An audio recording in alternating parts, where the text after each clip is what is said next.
Good day. I'm Michael Angelo T. Jamson from BSCE 1D. So, ngayon gagawin natin ngayon is yung main activity or midterm exam sa computer aided drafting GenieCAD. So, ngayon open natin GenieCAD natin.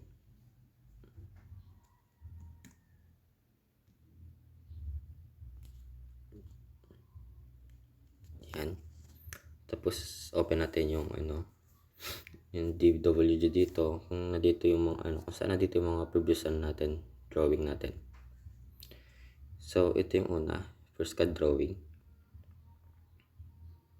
And then next is yung ito, activity drawing 3. And then activity drawing 4. And then activity drawing 5. Activity drawing 6. And yung last is yung activity drawing 7.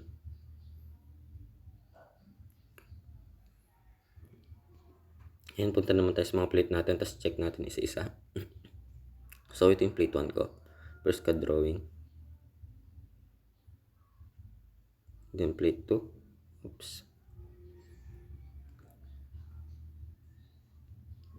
plate 3, plate 4, plate 5, then yung plate 6,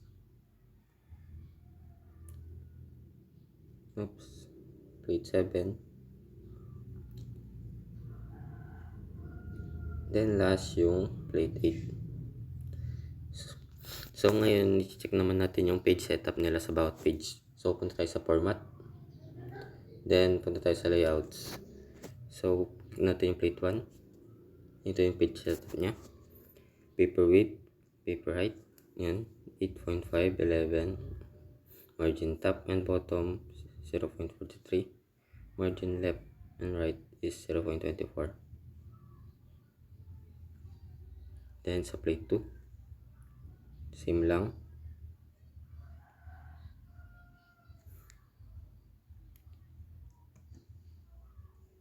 Next is plate 3.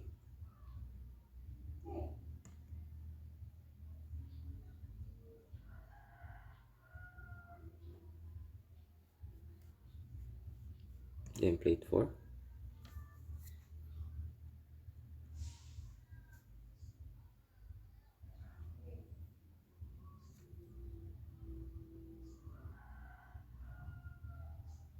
Then plate 5.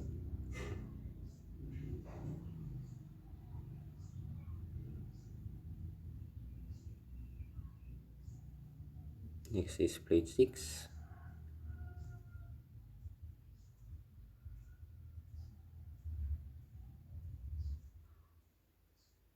Plate 7.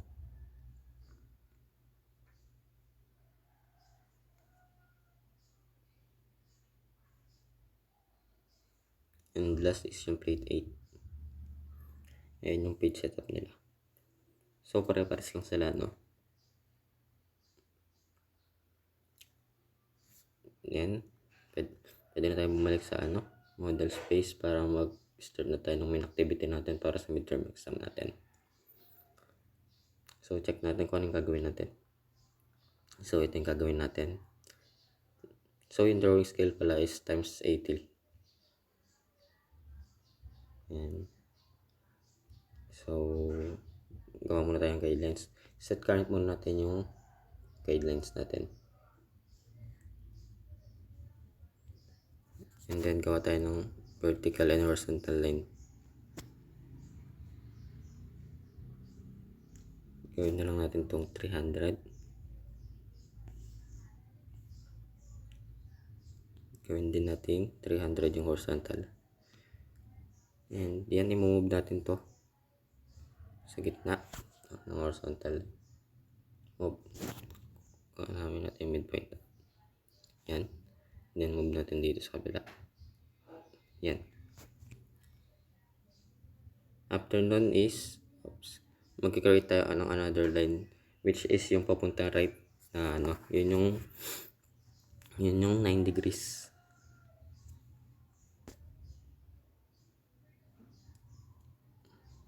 Yan. May angle tong 15.5 degrees. Then, gawin na lang natin to 160 para maging pantay-pantay yung line. Then, isang line pa. Yan. Tapos, dito is 9 angle to. Then, 15.5 plus 9 is equal to 24.5. Yan. So, 160 ulit. Then, another line. 20. Sa gitna nila. 20 degrees. Then, 160. Yan. So, gawa na natin yung mga lines natin. So, next gagawin natin dito is mag-offset tayo ng line. I-offset natin 20 degrees natin sa taas at baba, and then yung horizontal line sa taas dalawang beses. So, mag-offset na tayo. So, ilan nga ba yung offset natin dito? Tignan natin dito. So, dito, makita natin is 0.09. So, solve natin siya. So, 0.09 divided by 2 times 80. Wait, divide. So, solve lang natin siya saglit.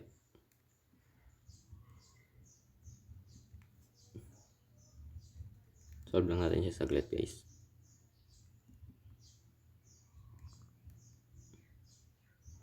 So, yun nga. Lumabas is 3.6.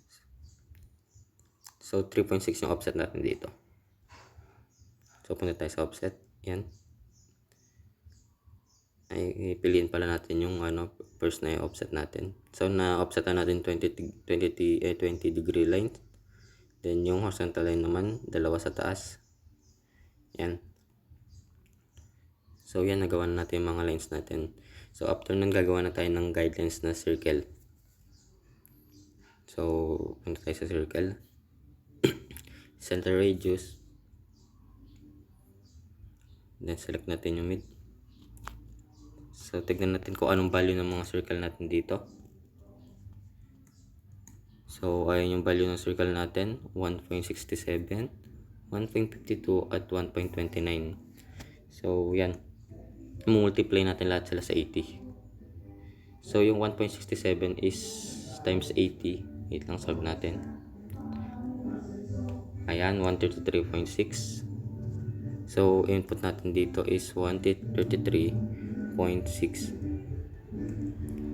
Yan. So, isang radius pa. Center radius pa. Next is yung 1.52. Wait lang, solve natin. Times 80. So, meron siyang value na 121.6.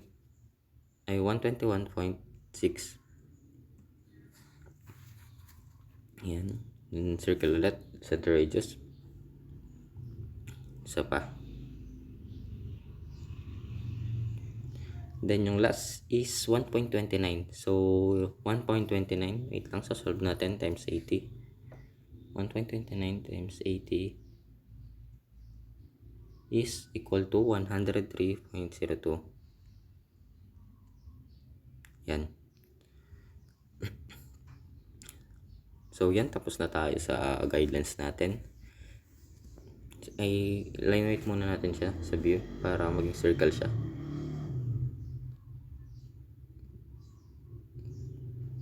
Yan. So, yan. Okay na. And then, ngayon mag-drawing na tayo. So, set current na muna natin yung 0. Format, layers, and set current 0. Then, una natin gagawin dito is gagawa tayo ng arc.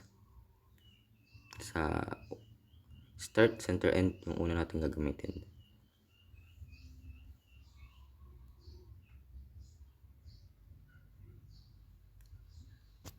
Yan, ito yung start natin dito. Ito yung dulo sa taas. Then yung center natin is yung gitna. Then yung end natin is yung dito sa baba niya. Yan. So next is another arc na start and radius naman. So start natin, So start natin is dito sa dulo niya. Tapos dito sa dulo. So tingnan natin kung anong value nito. Lang. Oh, 0.4. So yung 0.4 dito times ulit natin sa 80, which is, wait lang, solve natin, 32. So ang ilalagay natin dito is 32. Ay, wait lang. Confirm muna pala natin. Ito ilagay natin is 32. Yan, tingnan muna natin. So yan, ayan po yung tsura. So gagawa ulit tayo ng arc, which is yung start, center, end ulit. So dito tayo mag-start. Dito naman tayo mag-start. Yan. Then center. Center natin ito ulit. Yan. Then yung ano natin, yung end natin is dito. Yan. So confirm natin. And isang arc ulit na start and radius para dito naman. So start natin. Start natin dito. Then dito sa gitna. Yan. Then confirm. So ang radius pa rin natin dito is 32. Yan. Yan. Ayun na. So hindi tayo pwede mag-play dito, guys. So ang gagawin na lang natin is gagawa pa tayo ng isang arc na start, center, end. Arc, start, center, end. And isa-center muna natin din yung ano natin dito. Yan, center. Then specify center point dito. Then pasobra natin ng konti dito. Wait lang. Solve natin magiging value niya. So dito is yung radius niya is 0.06. So times 80 natin. Wait lang. 0.06 times 80 is 4.8. Is 4.8. Yan. 4.8 yung haba niya. Then papunta natin dito. Yan. Confirm. Ganun din sa kabila. Start, center, end. Tapos center. So centered natin dito. Hanap natin. Then dito. Then 4.8 din. Confirm. Dito. Confirm. Then magtitrim na tayo dito. So first, kailangan muna natin patayin yung guidelines natin para makapag-trim tayo na maayos natin. So format, layers, patayin natin yung ilaw ng guidelines natin. Yan. So yan, makapagsimula na tayo mag-trim. So pindutin natin yung trim natin. Trim. I-trim natin yung mga sobra. Trim, trim, trim, trim.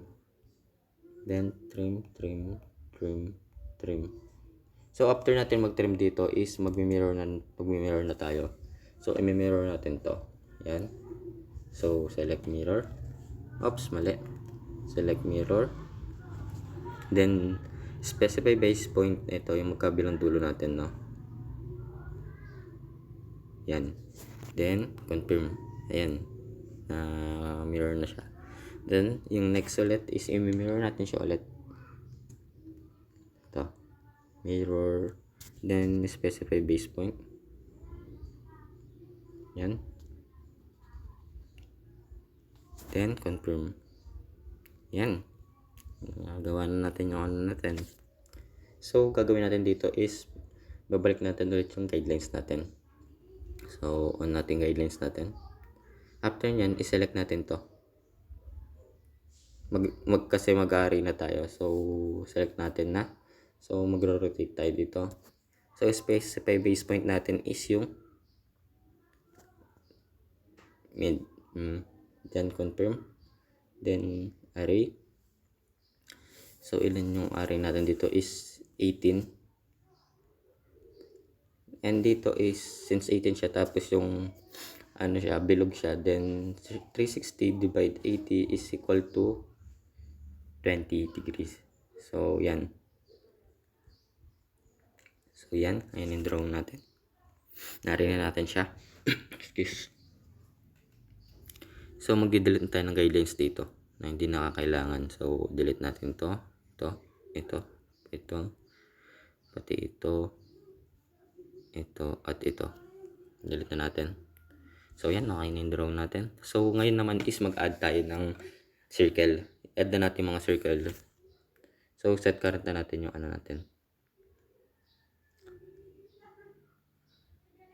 Ay, nakaset. Sorry nga pala yung 0. Nakaset current na pala yung 0 natin. So gagawa tayo ng circle. Yan. Then ito yung circle na gagawin natin, which is yung 1, 0.5, and 0.25. So 1 times 80. Circle muna. Yan. 1 times 80 is equal to 80. So 80 lalagay natin dito. Then next, isa pang center radius na circle. Yan. So 0.5 times 80 is equal to 40. Yan. And then last, isa pang circle, center radius. Ito yung mid ulit. Then yan. So 0.25 times 80 is equal to 20. Yan. So yan. Yan na siya. So may napansin tayo dito na yung guidelines natin is dapat ganito rin siya. So punta muna tayo sa format, line types, then mag-add tayo ng dash, and then sa set current natin to yung dash. Wait lang, isa-select muna pala natin siya. Select pala natin siya, tapos punta tayo sa properties para hindi madamay yung iba.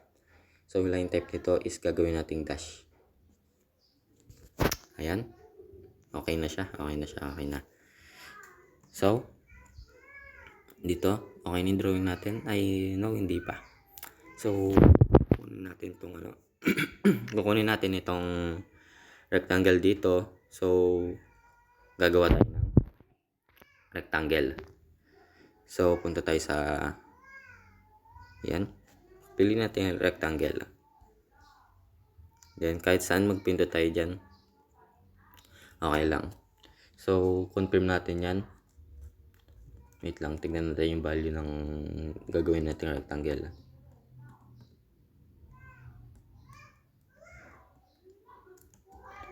So wait lang. Saan yung gagawin natin value? Keyway. Ayan, 0.06 times 12. So, yan, confirm muna natin siya. Then, punta tayo sa dimensions. Then, yung first is 0.12 times 80 is, wait lang, 9.6. Done. Then, yung isa naman, yung kalahati ng 9.6, which is 4.8. Ayan, may rectangle na tayo. Then, para ilalagay natin siya dito sa gitna, tulad ng nakita natin dun sa picture. Then, end muna natin to, i-offset muna natin itong nasa gitna ng guidelines natin para alam natin yung sukat. Offset, so 4.8. Offset dito sa right side. Yan. Then, natapos na natin ma-offset, i-move na natin yung itong rectangle natin. So, move. Tapos yung base point niya is yung sa baba. Yan. Then, move natin siya dito sa dulo. Dito sa gitna. And confirm. Yan.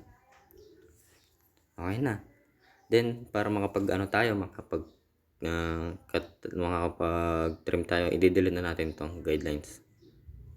Pati ito, i-alisan na natin. Hindi natin kailangan yan. So, delete. So, trim natin yung natira sa rectangle. So, punta tayo sa trim. Yan. Yan, after nya, I think okay na tayo sa drawing. So, ang next naman natin is yung mga dimensions. So, set current na natin dimensions natin para makapag-start na tayo mag-dimensions. Yan, set current. Then dito, ilan yung one natin dito. Mag-add muna pala tayo ng dimension style. Format, dimension style na gagamitin natin. So, plus, yan, add. Yan, style 3. So, iset current muna natin tong yan. Tignan mo. Ay, wait lang. Mamaya tayo mag-set current. So, tignan natin yung mga gagawin nating dimensions. Ayan. Show dimensions tayo. Unahin natin yung radius. Dimensions. Ay! Iset current na pala natin ngayon yung dimension style natin. Ayan. Sorry, nagkamali. So, and then, ito. Lalagay na tayo ng radius. So, yung value na sa taas dito. Dito yung unang radius natin sa taas. Yan. So, dito siya. Then, meron din radius dito sa, sa guidelines dito.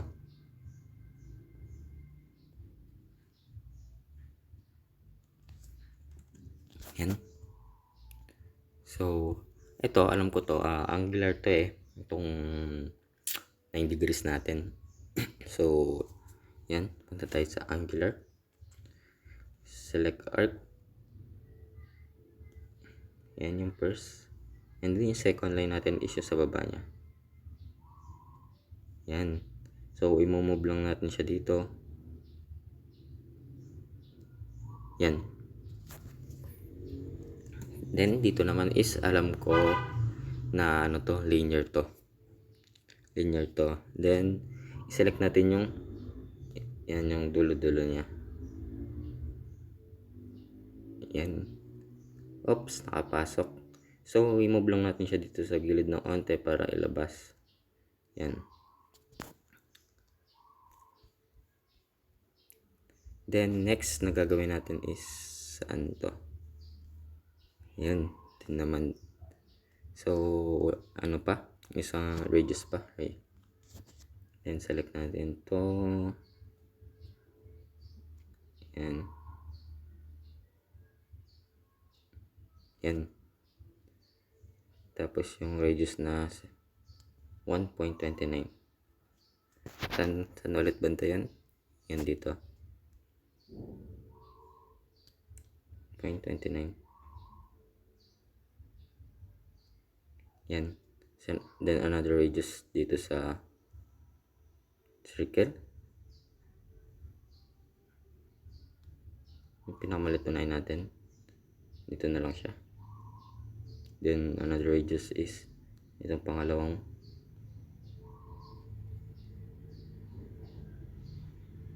and radius pa itong pinakamalaki.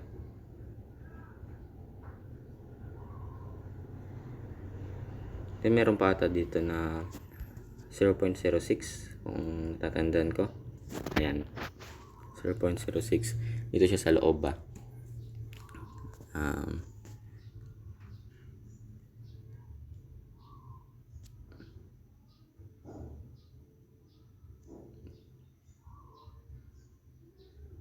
Yan. So, yung keyway natin is, yun, sa leader tayo. So, i-select natin itong pinakadulo. Ito yung rectangle, dulo ng rectangle. Ilalagay natin siya dito. Then, yan, ilalagay natin yung keyway. Which is yung, nasaan na yun? Ayun, 0.6 times 0.12. So, lagay natin 0.606 times 0.12 keyway. Okay. Yan.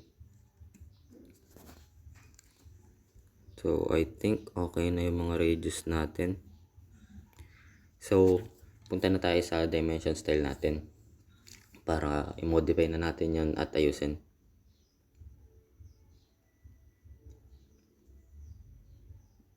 Yan, modify natin. So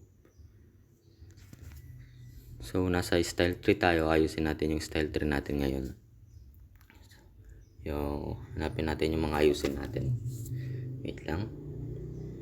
So yung mga babago natin dito is yung yung text niya. So arrow size niya is 8. Maliit siya eh. And then yung text height. Yung text height niya. Yung text height niya. Yung text height gawin natin 6. Yan. Then yung offset natin is I think gagawin din na natin gagalawin yung offset natin dito. So yan. So yung text inside the line is on natin na tato. On natin. So yan. Then yung dim line force off natin yan. And I think okay na ba siya? So check natin kung tama na ba. May R naman na siya. Okay na.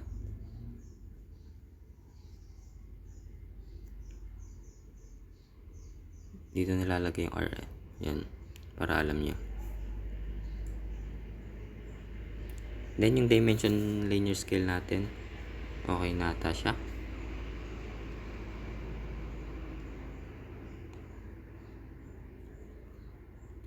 Hindi siya okay. Kasi 1.67 dapat yung nakalitaw doon. So modify natin ulit. So since siya times 80 siya. Yung scale natin. So gawin lang natin is 1 by 80. So 1 divide 80. So lalabas is 0.0125. So yan ang scale natin. So yan, napalitan na. Yan, napalitan na natin.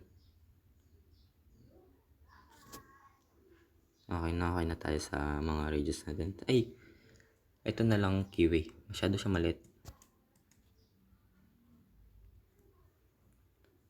Ayusin muna natin to. So properties. Text height niya. Hanapin natin yung text height niya. Yan. So gawin na lang natin siyang 8 para lumaki. Oopsie. Yan. Think okay na. Then kita natin dito. Papalitan din natin to. So, properties.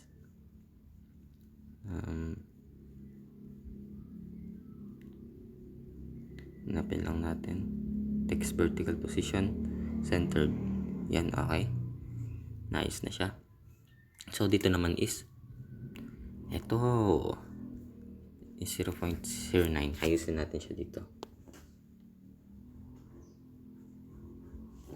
Properties. So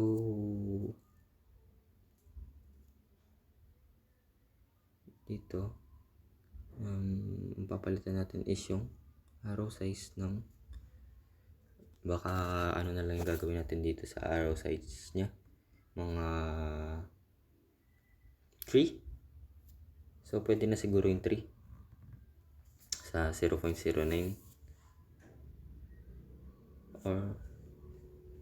or sakto na siya. Sakto na siguro siya. So papalitan na lang natin yung horizontal and vertical ng centered. Nasaan yung yan, centered din to. Then i-on natin yung text movement na no leader. Yan, no leader tayo. Hanapin natin siya.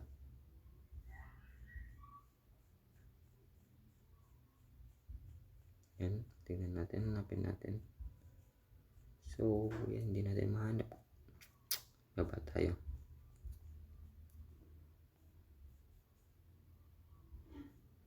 Nasaan na yan? Nasaan na?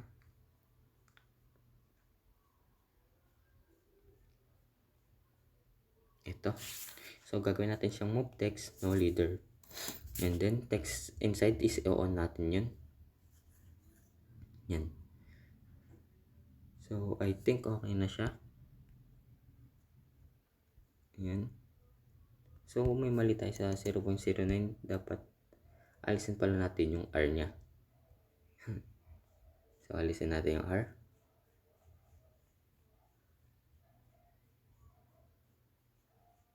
Nasaan na yan?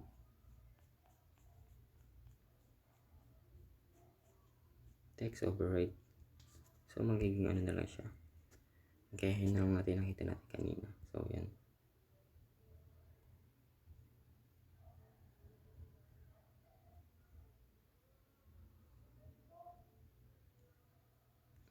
Ay, so mali. Hindi pala siya text override. Primary text override pala siya. So, alisin natin yung R natin dyan. So, gawin natin ganyan. Yan. So, wala na yung R. So, alisin natin to. Okay. So, yan. I think okay na yung name natin. So, move natin to. Kasi dun sa figure na nakakita natin is nakalabas siya. So, ilalabas lang natin. And confirm. Yan. I think okay na yung 0.09 natin. And then, next naman is yung oops, but may R din to. Alisin din natin. At ayusin na rin natin siya para maging katulad na lang siya nung nasa ano natin, makikita natin dun sa figure. So, our size niya is masyado siyang malaki kung 8. So, gagawin na lang natin siyang 3. Yan. Okay na ba? So, maliit siya eh. So, papalitan din natin dito yung drawing scale natin. So, text height natin is palitan natin text height ng ang laki masyado. So, 2.5. So, guys, papalitan pa natin yung ano natin dito, yung overall scale ng 2.5 para maging sakto siya or hindi siya malaki, hindi siya maliit na maging katulad din siya ng ibang ano natin radius. So, text offset tayo muna. So, I think is gagawin na lang natin itong para ito yung ano, hindi makita yung arrow mamaya dun. Yung pahaba pa niya. So, palitan natin siya ng 2.8. Then, palitan natin yung overall scale ng 2.5. Yan. Yan, okay na. Try pa natin gawin na ano yung 2.9 tong text offset natin. Yan, okay na. Oops, nakalimutan pala natin alisin yung R. So, alisin natin yung R dun sa primary text override. So, alisin natin to. Yan. So, yan, okay na. Okay na siya.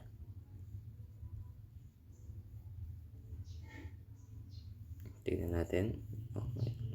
Tignan natin isa-isa. Okay na. Yan, I think okay na siya. So, gagawin natin dito is mag-add tayo ng bagong layout.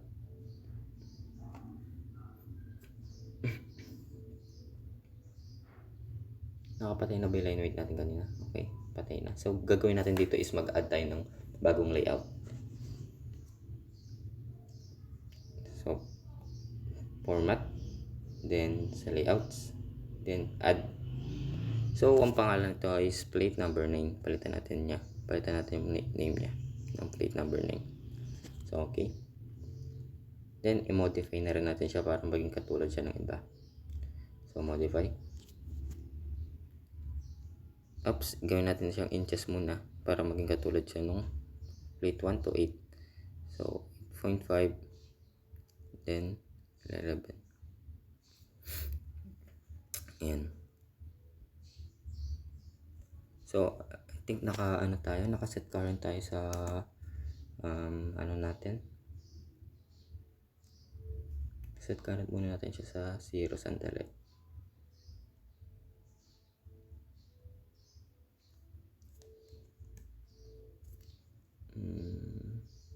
Add tayo ng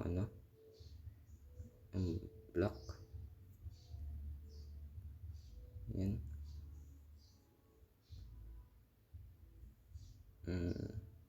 Yan. Confirm.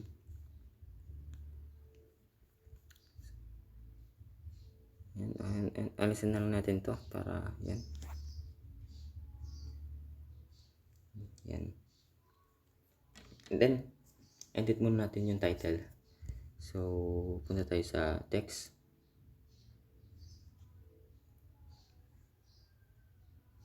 Then, ang height nito is 3.5.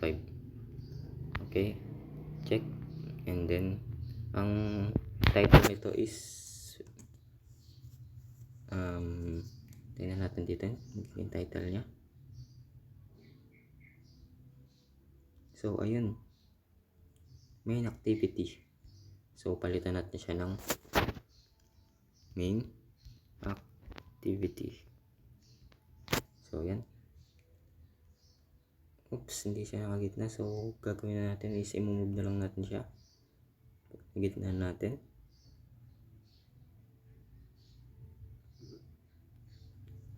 Confirm. Yan, nasa gitna na siya. Then, date naman yung susunod natin. Text title. Then, alam ko is 2.5 naman ito. Then, check. Confirm. So, anong date na ngayon? Oh, March 18. So, lalagay natin is 03. Tapos, 18. And 22. Oops, hindi na naman siya nakagitna. So, yan. Move naman natin siya.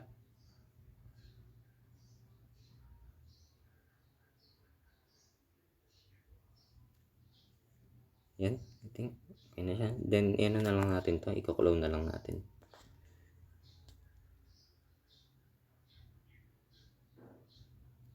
Yan. Okay. Ayos na yung date natin. Then, ito naman isunod natin yung plate number. So, punta tayo sa text. Select. Ayan. Then, yung dulo niya. Then, ang size nito is 10. So, 9. Ayan. So, i-move na lang natin siya. Yung gitna natin.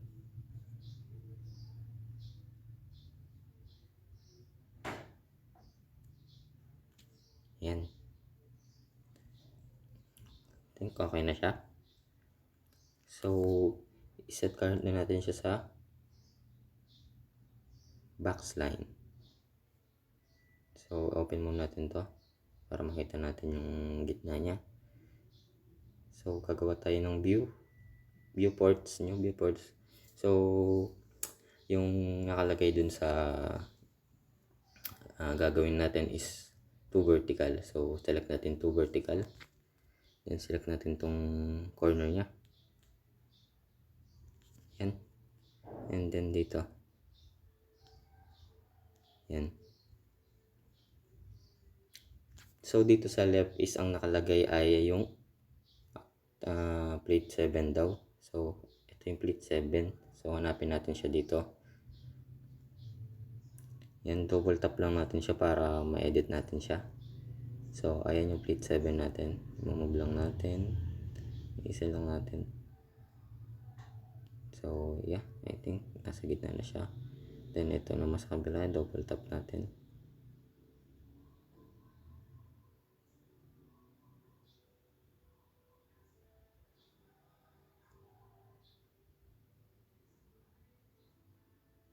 Yan.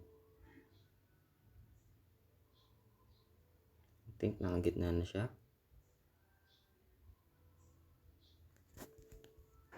Yan. Nakagitna na. So, tingnan natin. Yeah. Gitna na. So, gayahin na lang natin pala yung nasa drawing. na itong radius na 0.5 natin, lagyan na lang natin sa baba para magsakto siya. So, punta muna tayo dito. Then, move natin to.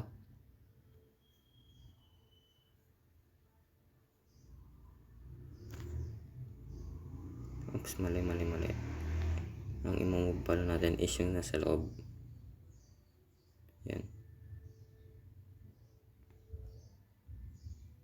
Mali. Ulit natin. So, alisin na lang natin siya para mag-add natin ulit. Kasi hindi siya sakto dun sa pinakitang drawing ni Sir. So, gagawin natin is punta tayo muna sa format, layers, set current muna natin yung dimensions natin. Yan. So, lagay tayo ulit ng radius dito. Dito sa circle na to. And then dito. Yan. So, I think okay na siya. Pwede na natin siya ilagay dito. Set current natin ulit yung backslide natin. Layers and backslide. Yan. So, lagay natin siya ng onte para magpantay siya. Isa pa. Lagayan pa natin.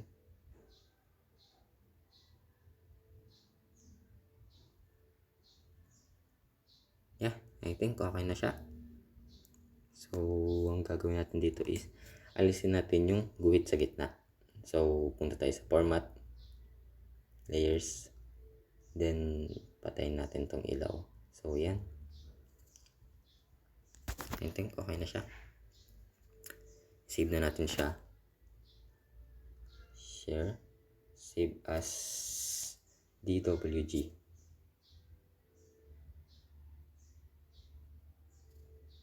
Yan.